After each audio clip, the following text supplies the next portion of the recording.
Je m'appelle Jean-Damien Arnulfi, j'ai 22 ans, je viens de l'île Maurice. Je suis en France pour faire mon bac pro en mécanique automobile. Je suis en alternance, donc une semaine au Garac à Argenteuil et l'autre semaine à Massy, à Aéro 91, dans un garage. Mon but, c'est d'avoir mon bac pro à la fin de l'année et ensuite de continuer par un BTS.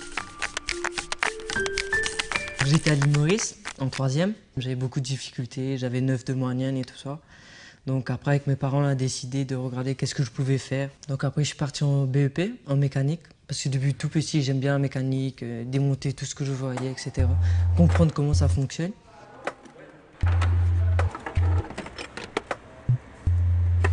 Ah, ça va se défaire.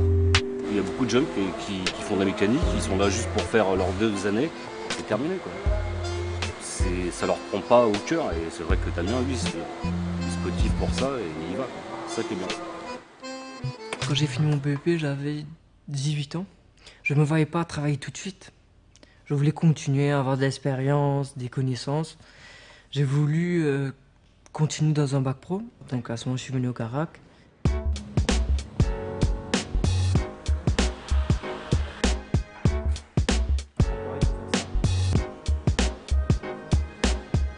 Les examens pour le bac pro se déroulent en contrôle continu, donc c'est ce qu'on appelle en CCF, contrôle en cours de formation, avec des épreuves en ponctuel.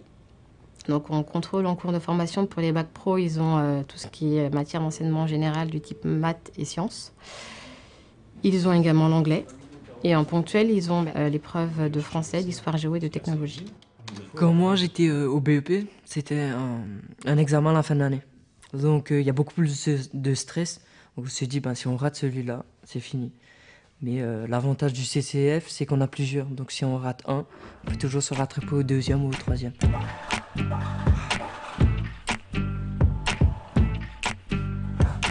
À l'examen, c'est le prof qui met une panne. Donc c'est pas une panne connue. Parce qu'en entreprise, on a beaucoup de pannes où c'est la 100e voiture qui vient avec la même panne. Donc on cherche ça tout de suite, boum, c'est bon, on l'a trouvé. Mais à l'école, c'est une panne où le prof, lui, l'a mis. Donc c'est une panne qui peut jamais arriver. Donc à ce moment-là, il faut chercher, il faut vraiment chercher.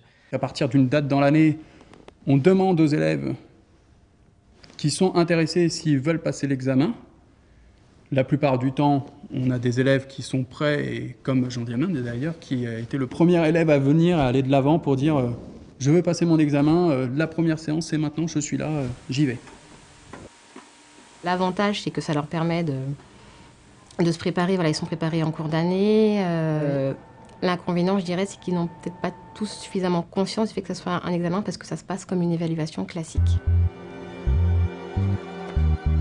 Le but, c'est l'obtention du diplôme, dans des conditions idéales. Je veux dire, si l'élève il est malade, je ne vais pas lui faire passer un examen. On va lui dire, passe plutôt dans 2 semaines, tu seras plus à l'aise. Et c'est comme ça qu'on le conçoit.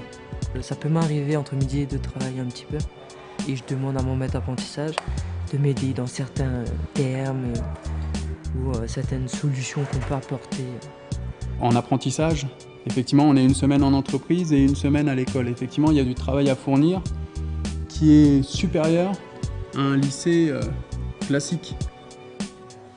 Le français, l'histoire géo, les maths, l'anglais, c'est important parce que ça compte à la fin de l'année, même à l'examen. Donc si on néglige ça, on va pas réussir, on n'aura pas son bac.